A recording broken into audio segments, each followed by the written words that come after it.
Hello everybody and welcome to the Hospitality Maverick podcast with me, Michael Tingsare. And today we have a very special guest with us. We have Nick Popovici, the co-founder and CEO of Vita Mojo. We're going to be talking about leadership, the power of personalization, and how digital transformation is essential if you want to be here in the years to come. So grab a headset, coffee, whatever you need, and enjoy.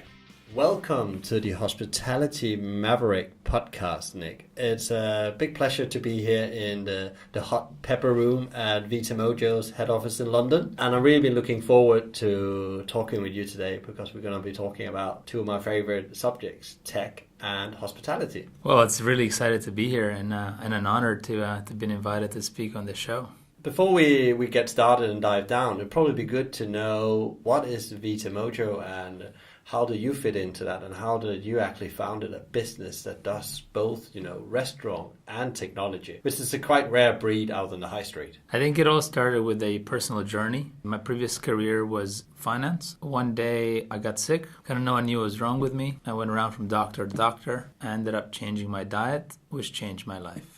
I just had to eat personalized, remove certain things from my diet that were particularly bad towards me. I didn't have an allergy, so no test would say that stuff, but stuff like, which won't be so surprising, gluten, dairy, spicy food, and a bunch of other stuff I had to remove from my diet. And it made a humongous difference to the point where doctors were, "What are you taking?" It's like, "I'm just eating what's right for my body." That's my personal journey. How Vita Mojo was founded was Stefan and I, the two co-founders, were around that time where I had this health issue. It kind of rekindled. We went to high school together, and he had moved to London, and we started talking about how every industry out there is evolving.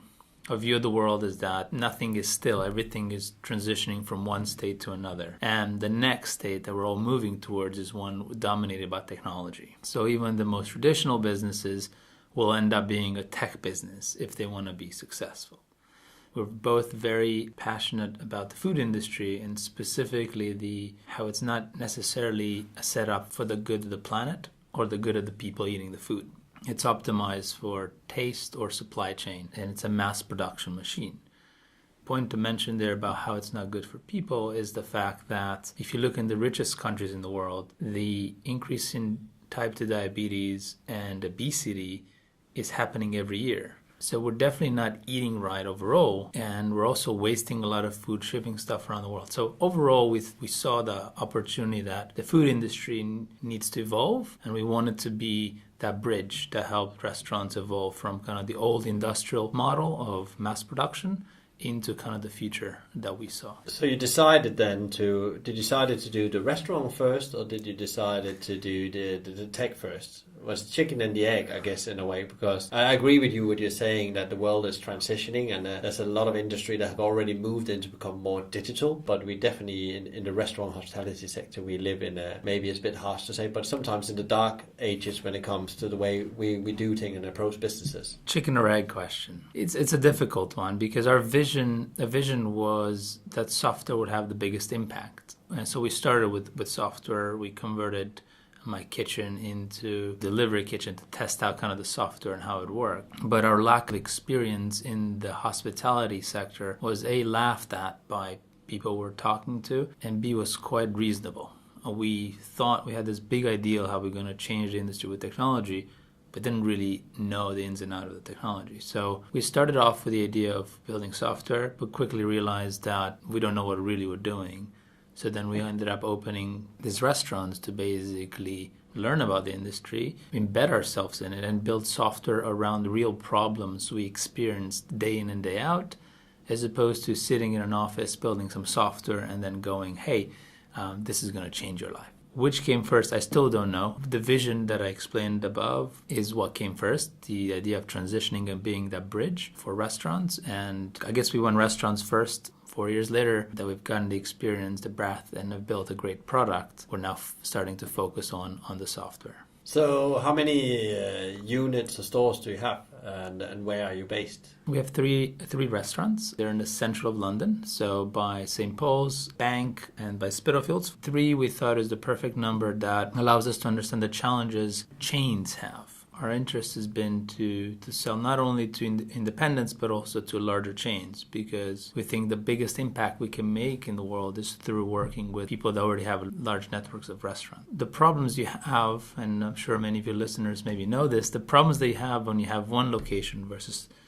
a chain, so 3 locations or more, are vastly different. It's our interest to basically understand the problem fully in the way a chain would experience it. I guess you learn from building your own restaurants. It was like you created small feedback machines in principle to build the technology that really is going to make a difference both for the customer, supply chain and the people within the restaurant environment. So what does your technology do? Is it simply just an EPOS system? Is it much more than that? It's a great question. Yeah, so our restaurants are R&D centers. They are a rapid prototyping machine where we get to test stuff out and really be bold, take really crazy ideas that no client would ever accept you to test. Like 3.5 years ago, we said we're going to be cashless. Well, at that time, there was no cashless restaurant in the UK that we could see, and we got written up very quickly as the first cashless restaurant. Now, that's the example of really big risks and the bold ideas that we can test, that now there's a plethora of cashless restaurants in the UK. So there are R&D centers. There's this prototyping element to them.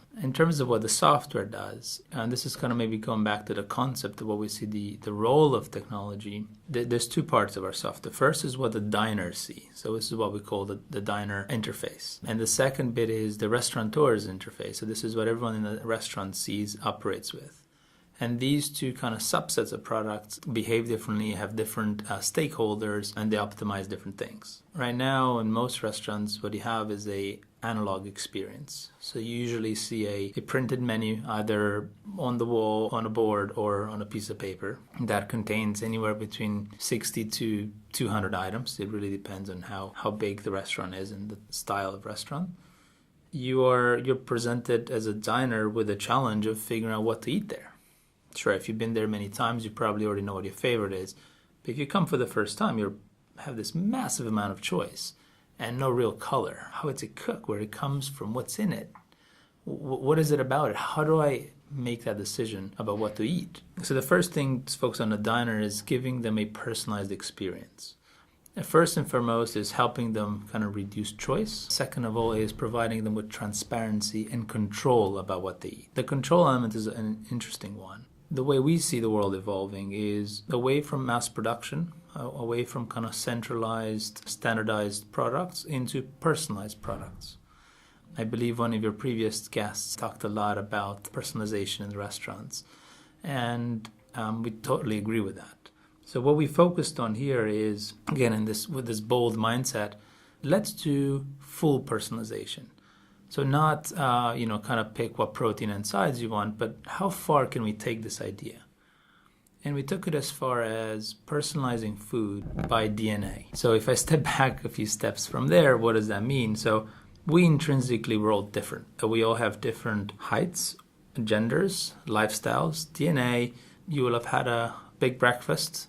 As you were mentioning earlier, I had a very small breakfast. So, but tomorrow I might have a big breakfast. You might have a small breakfast. So not only are we different, but we ourselves change constantly what our optimal intake of food is based on what we've just done. So what this means is that if you look, what's the optimal meal that we should have at any given point in time, it's not just about taste, it's not just about convenience, but it's also about nutrition or what our body needs.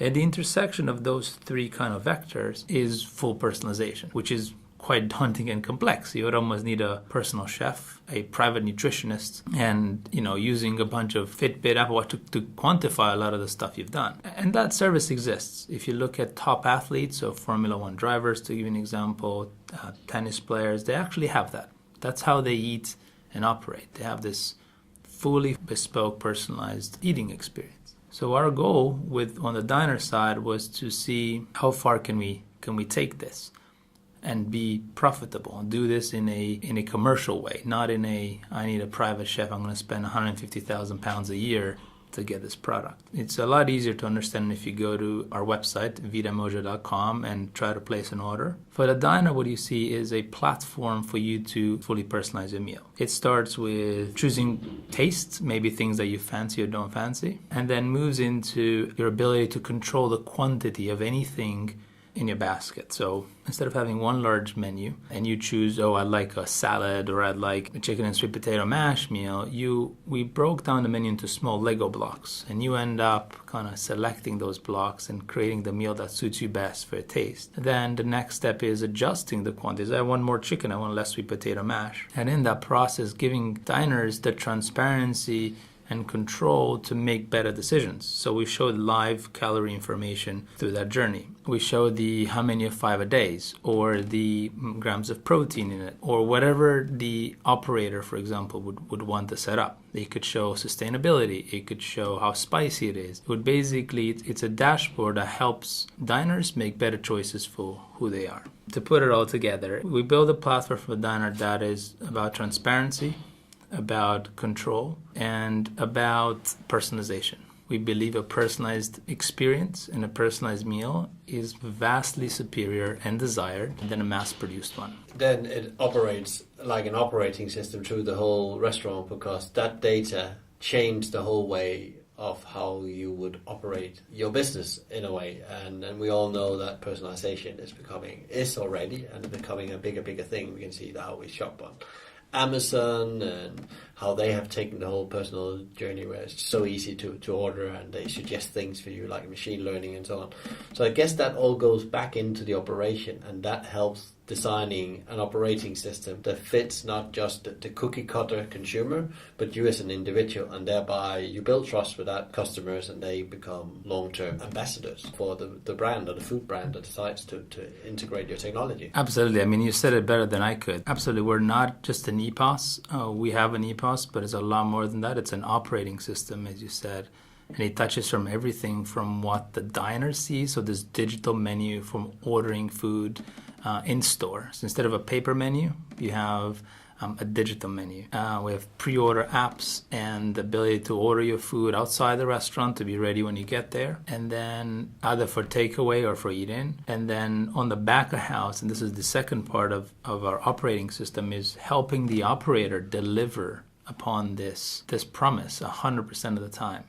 So what's the promise? Is a promise that I'll deliver food quickly, on time, and according to what you ordered. And the back-of-house system that we have is like an advanced kitchen display screen with capacity management and all sorts of checkpoints in the kitchen, digital checkpoints that help communicate to the customer, hey, your food's ready. Or on the other hand, help the managers keep track of productivity, who's performing better than others, which one of the restaurants in the group have the best throughput. This isn't throughput of orders that you get from a till. This is throughput of production. So what happens really in the kitchen helps you identify bottlenecks, helps you identify opportunities to improve. So this is quite an interesting subject, something we at Hospitality Mavericks have followed a bit over the years. We especially looked at what you guys are doing. We also looked at what Sweetgreen in the US, if you know about them, they're doing, because they are very big on the supply chain and the blockchain to do that. But recently, a very big player, my old employer, McDonald's, have just decided this week they wanted to become a tech company as well, and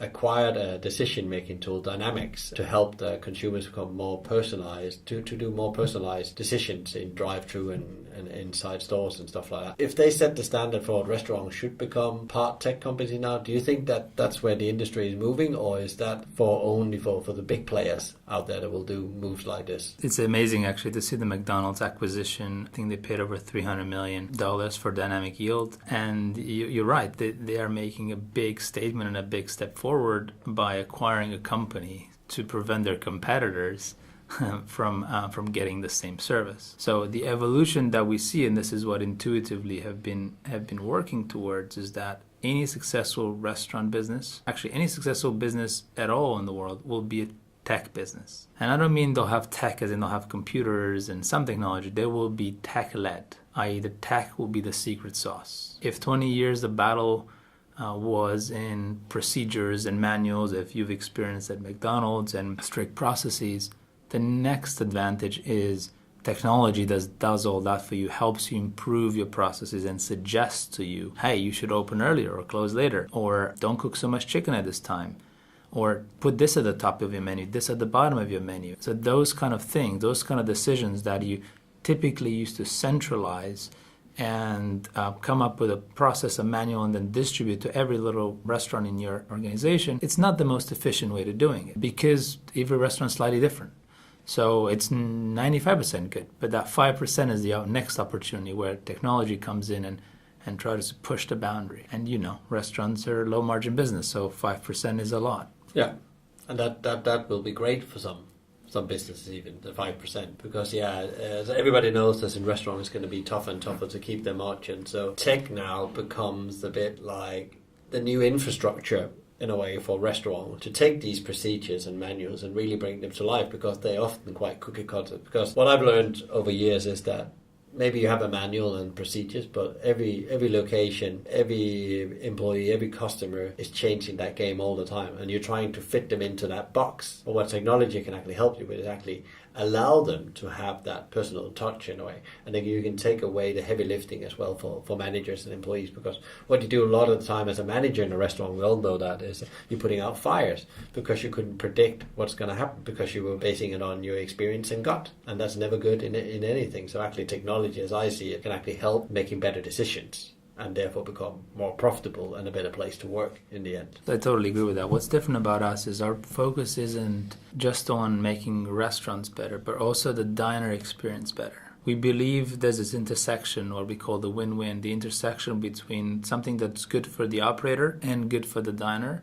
And that is a space we try to operate in and day out. We're not interested so much in tools that just are good for the restaurant, but maybe bad for the consumer or neutral. We really focus on those that are the win-win, because that's where we think the real change will happen. For example, if you just put technology for the sake of to solve an operational issue, but it makes the life no better, so forget about worse, no better for the diner, then why should they change the way they do it? Why should they change the way they interact with the restaurants? Why should they use a kiosk? Why should they use a digital menu? Our belief is that you need to add value in both places, and all our energy is focused on the win-win specifically. So, for example, we put this kiosk, this digital menu in front of customers, which said to provide a more transparency, control, calorie information for the diner. For the operator, they don't have to spend money on menus all the time updating them. They're intelligent, so they end up changing frequently based on various optimization things that we can optimize for. But they also provide with the operator an incredible amount of data, because before all they had is an EPOS, which told them, I have one transaction at this hour, and this anonymous person bought this and this. But in a kiosk, you can actually not necessarily identify that person if they are John or Adam, but rather tell them that this unique visitor has come back 3 times this week, or this person has come back from a month ago. Not only can you recognize them, but you can personalize their experience based on who they are. That helps not only the diner, but also the restaurant. And the other kind of big selling point is that when people have control of what they eat, they spend more money than when they don't. And that's for a variety of reasons, but they end up spending 15 to 20% more money on our kiosk than they do in person. And they're happy. That's not because we trick them. This isn't you didn't know where to click and you bought more. It's about they see more value. They want to get more out of your product. So that's for the example of that win-win. Operators get higher sales, more data, and the diners get personalized experience and ultimately a better experience. So when you go out and work with other operators beside your own restaurants, what are the reasons why they start looking at you? Is it the personalization thing, or is it the data they want they don't have today? It's a mixture of both. And I think the personalization is a journey. If you look at most operators, when we speak to them, they're like, whoa, I don't want to do personalization by DNA. I don't want to do this crazy stuff. And that's a spectrum. On the left-hand side, there's purely mass production. You cannot touch everything. On the other extreme is where we push the boundary, is you can personalize by DNA. And we don't actually suggest that to people unless they really want it. But that's a spectrum. So somewhere on that spectrum would be the right thing for their operation, for the business. But what is valid for every restaurant, no matter how complex or simple the operation is the personalization of the experience. You don't have to change anything in the kitchen, but the way you display things, the way things are. And this is what Dynamic Yield and the company that McDonald's bought does, is optimizes the menus around things such as time of day, who the customer is, upselling, which we do as well. That's how you personalize an experience, not necessarily the product. They go very much for the personalized experience because people spend more. But linked to that is all the data they get to help them make better decisions about the menu. I don't think I can split it apart and say which one's more. It's sort of the same thing. I guess if I had to put those into words, our product is helping them evolve from an analog business with very little data and a mass-produced experience to a personalized and a big data kind of business. And that difference, although it might sound subtle, it is transformative. It's almost helping them digitalize quicker, I get, if the word everybody uses, I need to digitalize my business, but they really don't know what that means in a way. So you create these digital touch points, both, I guess, we talked a lot about the customer side, but what about inside in the organization? Because when you get that data, that can be transformed into some interesting things from, optimizing the way we work and we do things as an operation. Yeah, absolutely. So inside the organization is the same principle. Is understanding that if we have more data and we put that in front of not only the owners, not only the area managers and the operations managers, but also in front of the staff, we can transform things. In our R&D centers, our restaurants, we allow people to pre-order food at a certain time. People go to the gym and let's say, I want my breakfast at 7:20. Or I want my lunch at 12:50. And people just come in, grab it and go. And that's maybe about a third of customers that do that. Being on time is very important. And what we saw through the data was that actually we were only about 60, 70% on time. The other time we were late 1, 2, 3 minutes, 5 minutes, which is bad. If you pre-order for 12:20, well, you better be ready at 12:20. So what we did is we actually built a dashboard that every staff in each restaurant can see, tracking live how they're doing on their promise they made to the customer. This will be ready on time. And we gamified it and gave each restaurant basically their own dashboard and said, whoever can get the highest score by the end of the quarter gets a prize. What that meant is now having data, actionable data, and seeing, oh yeah, well, when we asked them, how many do you think you're doing on time? It was like, 9 out of 10 on time. It's just 1 out of 10. It turns out it's 6 out of 10, not 4 out of 10. But once they see that data, they trust it, they visualize it, they realize there's been a gap. Hey, there's those 3 orders I didn't think about that are wrong. If this was McDonald's, they would have had a process change. They said, okay, from now on, you do it this way. What we did is empower the people with the data and told them, hey, your job is to fix this, and allowed them to figure out how to do it without us needing an overhead team, a central team to come up with all these new rigid centralized decisions. Those are still valid for many things, but there's cases where you can empower the staff to make better choices themselves at a low cost to you. That's how we can use technology to change and improve processes that maybe is unique to the way we've done it. And this is actually super interesting because one of the things we try to preach often is that how can you engage that the frontline employee and managers? They know so much more about your business than you, because you can come up with the best process, but you maybe haven't been in the front line for years. You don't have those conversations with customers. And then you spend all that time designing it and implementing it. Yes, it's been implemented, tick by that, but then you find out it doesn't work and they don't get engaged in it as well. And it's very interesting when you said that they can actually see on dashboard they're winning the game, because often you can only see if you won or lost. Historical data. Yeah. This is lead indicators, and thereby you can change behavior. So that's super interesting. I think that I haven't thought about tech correctly be used in that way, but that's a very interesting way of displaying that. With the market, the challenges, we've seen a lot of scary stuff the last 24 months. CVAs, some of the big players, especially casual dining, been hit, but also fast casual has been hit. So how do you see it from your side, being a restaurateur and also a tech company, because it's your customers and also it's the market you operate in? It seems like we're in what we call it the perfect storm. It is the perfect storm. This will be no news for your followers, but how we see, restaurants are again, I mentioned earlier, a low margin business.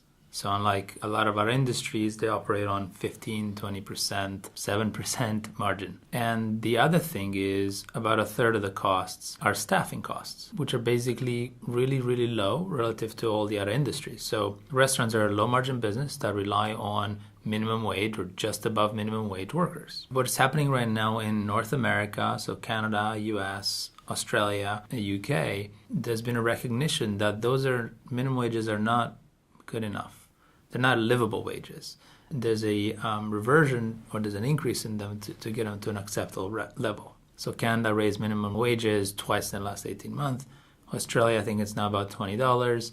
UK is scheduled into law. Every year they go up about 5%. So this perfect storm. You have low margin business and the largest cost in your business is increasing. So what does this mean? Well, it means that you need to evolve or you'll probably die. On UK, there's an added pressure that you just mentioned with Brexit, means the pound depreciated by about 20%. Food cost inflation, so stuff you buy abroad, has been increasing by about 20%. Restaurants in the UK have a triple problem, that of food costs increasing.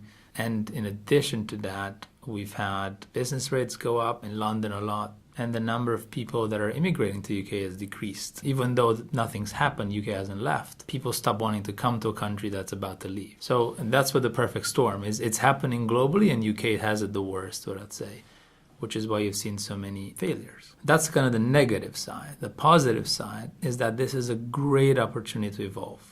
For us, as we're seeing it, this is the tipping point where people who evolved like McDonald's ahead of the curve were not doing it because of necessity. They were doing it because that's what McDonald's has been doing for 80 years, innovating, being forward-thinking, and saying they're not comparing, how to become better than Burger King. What they said, what McDonald's says every day is how to become better than yesterday. It's kind of the Japanese philosophy of small constant improvement.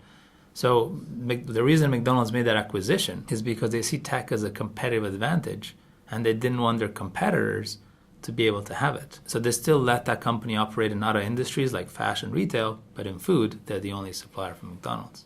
I think the positive about this perfect storm is that the people that will embrace technology, which I appreciate can be daunting and scary sometimes, will be the ones that will end up miles ahead or even are the only ones around in 5 years in the UK. It is quite interesting when you look at the industry and how we do things. We talked about it on the podcast a couple of times, we say we sometimes, on many areas, operate like we're still in industrial society, but society has moved on and we are probably not even in the information age anymore. We are in the blockchain age, and thereby technology becomes so important. And I think you're absolutely spot on. This is either you rise with the challenge or you're probably going to have some very, very tough time, and it as well be sudden death at some point. There's pressure everywhere, but especially in the UK with the uncertainty around economic situations, around Brexit and so on. What will you do then with your restaurant business? Are you opening more sites, or are you keeping the 3 sites as a feedback mechanism into technology? Because I guess you built them just to do a feedback and then be good at technology, but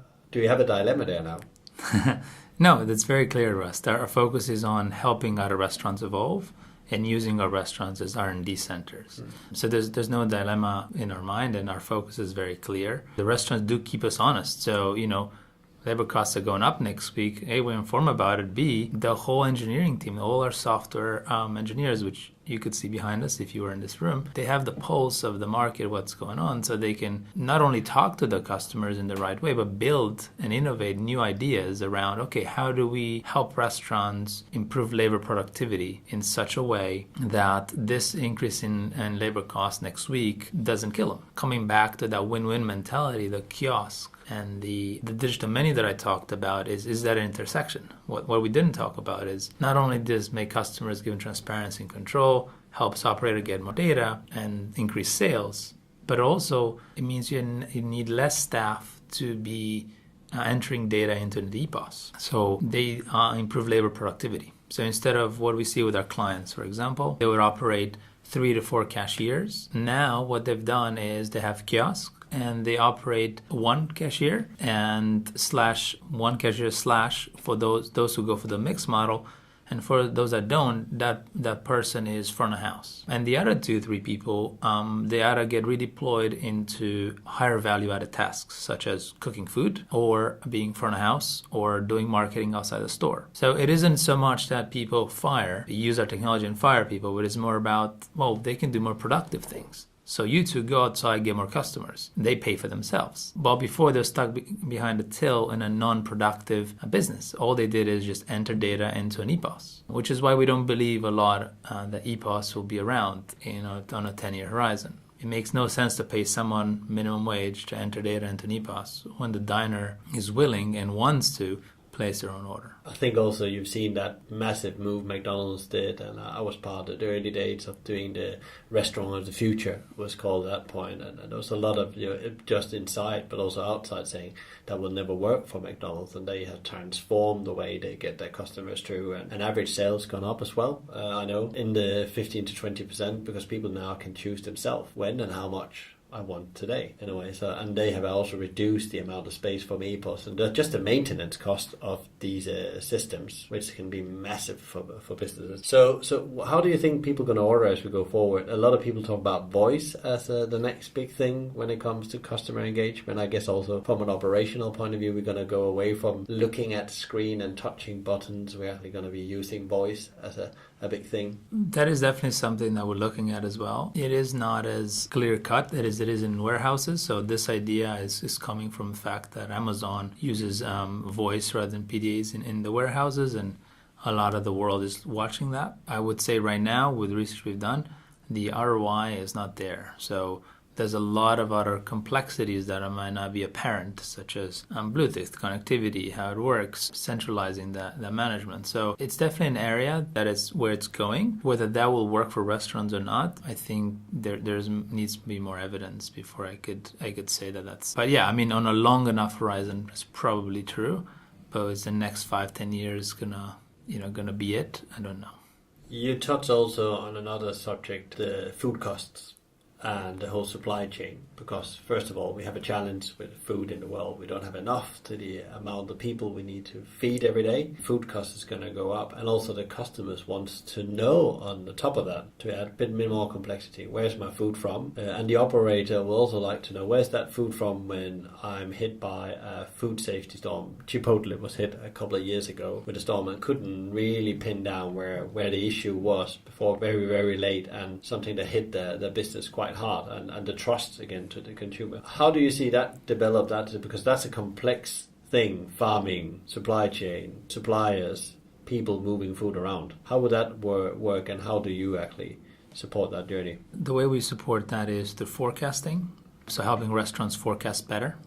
As you know, as a restaurant, you have to order your food before, not 30 minutes before you need it, but a day to a week ahead of when you need it. So right now, restaurants rely on very skilled managers that have been around in that specific branch for at least 5 years before they're operating at an optimal case. So the manager knows inside out, yeah, it's Christmas, it's going to be this slow.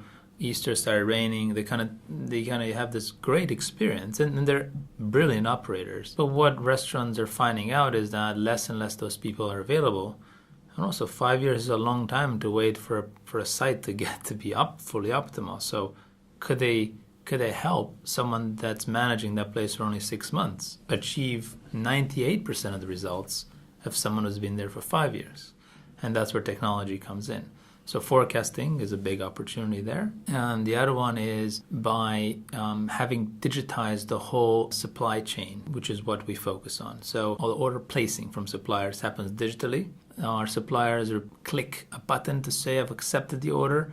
They label the batches, they scan, so we use phones and scanning to basically keep track of everything. So most restaurants in the UK right now, they rely on a paper invoice, either phone or email, and a few very sophisticated chains, and this McDonald's be one of them, they have digital ordering. But 90% of the market operates on kind of email and paper invoices. So that's what makes traceability, accountability much more difficult than digital. So again, it's that digitizing bit.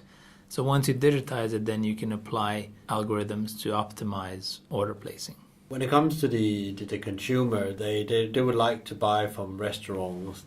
I know you, I like you, I trust you. So I guess that the data and what you provide actually can help to build that story. But also see a movement towards what you call a dark kitchen. Deliveroo, Amazon is going into the restaurant world now. How has the consumer builds trust to these, brands that they actually can't go and visit in a way? There's no place on the high street. Do you think that technology can help building that trust too? Because there's a lot of great stories going on, but also a lot of, bad press about operating in that way, because I guess the future restaurants maybe don't have a shop front. Yeah, so you're right. Dark kitchens are evolving. As we said, this market is in prime disruption mode because of the economics and the perfect storm we talked about.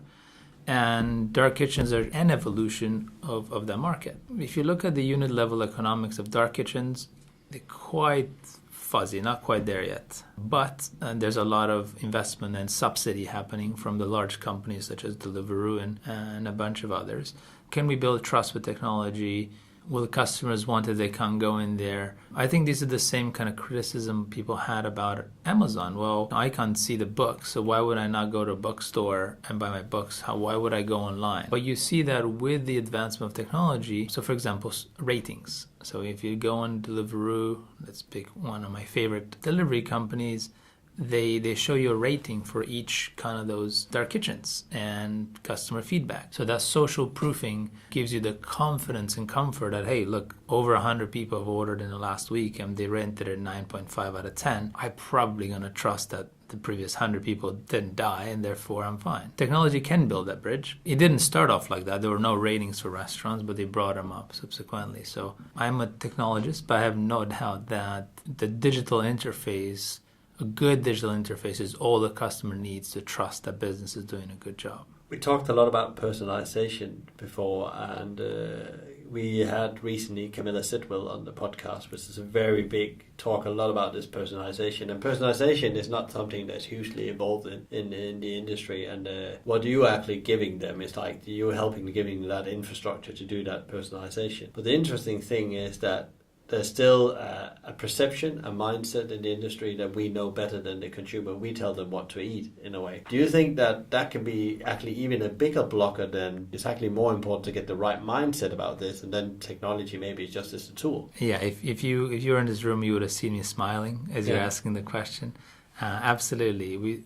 The biggest roadblock to technology adoption and evolution is mindset.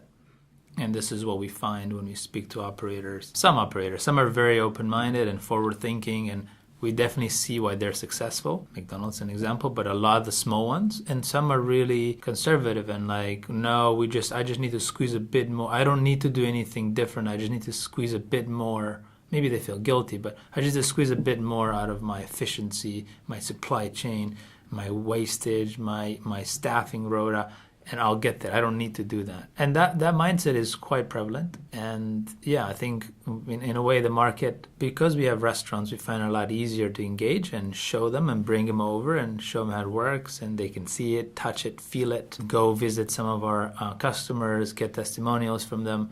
So that's how we get over that barrier. The number one blocker is mindset. But I think it's becoming less and less because that perfect storm is here and people no longer have... Everyone's talking about transformation now. I need to transform my business. Yeah. They don't talk about, I need to grow 5%. They're going to transform. So it's decreasing, but still the biggest blocker.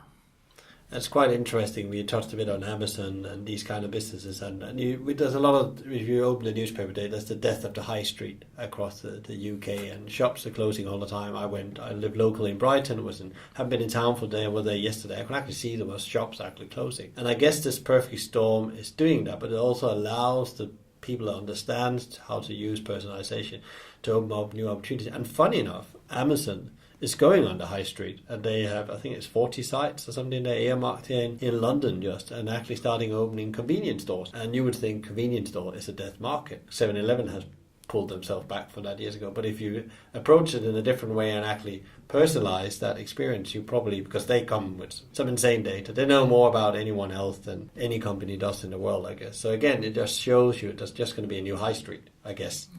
Yeah, I think absolutely the message is here is this is the biggest opportunity we've had in our lifetimes in the food and restaurant industry. It is a huge opportunity to start new businesses, to do things differently, but it requires a new mindset. And the people that have it, we've seen they are absolutely, against this perfect storm, they are thriving day in and day out, and they're making margins of 30% hand over fist by using technology in new ways. So while it's sad, it's also exciting, I think, for the young entrepreneurs and for the people who are willing to do things differently. Who are your heroes? Who do you look on to develop your business and staying ahead of the storm? As you said, like McDonald's is innovating all the time, incremental change. And I know that for myself, that's the tough part of being part of a business like that. There's so much new happening. What are you guys looking at? Who is your inspiration coming from? So we look very much at other industries such as entertainment.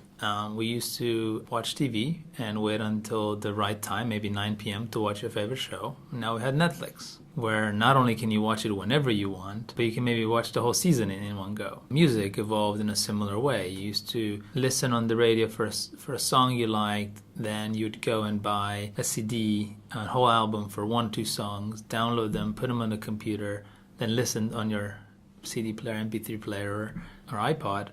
And that's evolved. So I think a lot of our inspiration comes from looking at tech, other pure tech companies and how they've transformed the user experience and the operations. And that's kind of our leading inspiration. So, and they all have some common themes, which is more efficient, on demand, and personalized. So if you hit those three things in a restaurant, like Deliveroo is kind of on demand, solves the on-demand bit. And then there's personalized, and there's increasing convenience. So taxis in the UK you can still do it, but if it's raining, it's impossible to get a taxi, a black cab, because you're running around getting wet. And London does have some rain. For those of you who are not from London, you end up running around trying to find a taxi when it's impossible. Now you pull up Uber or Lyft, and you click a button, and boom, you get your personal driver for half the price of a black cab, arrive to you within 2-3 minutes. Those are the kind of companies that we look up to in terms of how they've changed from an industrial way into the new way, fourth wave, and where our question is, how do we do that for food? Who do you have as your hero or mentors to make sure that you are evolving, I guess, not only the business, but yourself as well? Because that's what needed in the perfect storm, I guess. It starts with you. First of all, it's not just myself, so I'm lucky to be surrounded by my co-founder Stefan, my wife, and a few other great people who I look up to in many ways, and they also provide me with constant feedback and opportunities to improve. So a lot of the people who look up to is internal, and that mirror they provide through feedback of how we can be better, how we can think differently about it, and also our thoughtful disagreement about issues bring up new ideas. Outside the company, I actually look up to a lot of entrepreneurs. So I listen to podcasts, and not so much necessarily people that you know of, but people that are going through the struggle of taking an idea from 0 to 1, from nothing to something.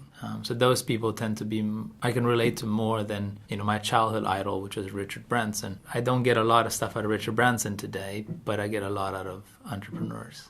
So you're a tech company and a restaurant business. I guess it's very different to be employed a bit like that. There's also, we haven't touched on the war on talent, which is part of the perfect storm. There's not enough people. You mentioned a bit, there's not enough people coming to the country. But most hospitality operators out there would say this is probably their biggest challenge. Of course, the other things are challenges, but this is like, if we don't have any people to do what we need to do is serve the customers every day, we are not in a good place. How are you placing yourself in that as an employer brand and a business to attract people? We're quite lucky because we have such a bold idea and a bold vision to be that bridge to help restaurants evolve, that we naturally attract people who are excited about that. So far, I've been very, very fortunate. Most people that apply for the job have deeply researched the company, know it inside out, have read all the articles out there, listened to any podcasts or interviews we've done, and they come to the meeting telling you, I want to be part of this. So we're lucky in that way, but I have to say, we can do more and have more of a public presence so more people find out about us. And part of spending this time with you today is to hope that maybe people that are interested in working with us will give us a ring. So what are the top 3 reasons why I should join Vita Mojo, not somebody else? Top 3 reasons. So I think the number 1 reason is the culture. We focus a lot on what we call a specific culture. So we have some very well-defined values and game rules that kind of define the way we interact with each other. And I'll tell you one of them, just to have an idea. It's called Make New Mistakes. This is about risk-taking, about encouragement to try new ideas, to be bold. But it's equally about not making the same mistake twice. It's okay to make a mistake once, but don't make the same mistake twice. The number 1 reason is culture, and a culture that fosters decision-making, trying new things out, is appealing to certain types of people. So those people, I think, find it quite good. Second, I think we have a very informal and family kind of atmosphere where people are really allowed to be themselves, express their individuality. We personalized, if you may, our culture. And for example, when we moved offices, we gave everyone £250 a budget on top of obviously their necessities to make their space their own, buy whatever they need. Maybe it's a whiteboard, maybe it's a different kind of stand. So I'm not talking £250 to spend on monitors or anything like that. Just anything they want to do it. So some people buy PlayStations to play in the office. Some people want popcorn machines, headphones, whatever, a speaker, like a party for a party. So that's kind of the second. And so the culture, the atmosphere, and I think the third is we have a big job to do and help all these restaurants evolve rather than die. And I think people that naturally care about improving others and helping others would find this place like home. That was some very good reasons. So when are you joining? Yeah, we can talk about the contractual things afterwards. The last question we always ask the Mavericks joining the podcast is that if they should give advice to anybody in the industry or wants to join the industry, what would be their number one advice to give? We can put the spin on thriving in the perfect storm. What is the number one thing you need to be aware and hone in a way? Think of technology as your secret sauce, as your advantage. Embrace it. You will be able to get 10x more out of it than if you approach it with the mindset of, technology is difficult, it doesn't work, I don't understand it. Spend that time to embrace technology. And I'm not just saying Vita Mojo, just generally any technology in the restaurant space, and think of it as a secret sauce. And I think you'll end up ahead through this perfect storm. As we talked about, maybe it's going to be, or probably is, the only way out of the perfect storm is start leveraging that opportunity. Nick, thank you so much for spending time with us and inviting us here to the Hot Pepper Room in the HQ of Vita Mojo. I'm sure we're going to be in touch again as you are helping the operators surviving the perfect storm in the coming years. Thank you very much. It's been an absolute pleasure and an honor. Thanks for having me. Well, that's all we had time for today. Thank you, Nick, for sharing your fascinating story, insight and thoughts on today's hospitality climate, and especially the importance about transforming your business into a digital business if you want to survive. If you enjoyed today's podcast, please give us a like, share, review, or subscribe to one of our channels. Thank you to Let's Talk Video Production for helping to make these podcasts awesome. We hope you enjoyed today's Hospitality Maverick podcast with me, Michael Tinkser. Tune in next time for another industry interview, and in the meantime, find out more about us at hospitalitymavericks.com. Thanks for listening, and be Maverick.